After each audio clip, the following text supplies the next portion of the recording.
Hi Kannayya, ఏం చేస్తున్నావు? ఇది చూడు, కాలట్లే. అమ్మో చిన్ని తండ్రి, ఏం చేస్తున్నావు? నీకు ఒక ఫోనా?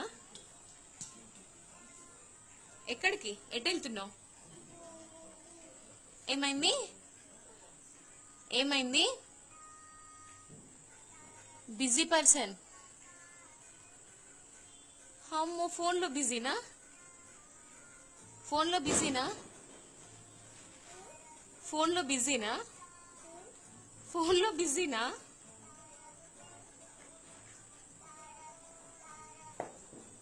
ఫోన్ వాడొద్దుగా. రీష్, నాకు ఇవ్వు, ఫోన్ ఇవ్వు. అమ్మో గుడ్ బై, లవ్ యూ.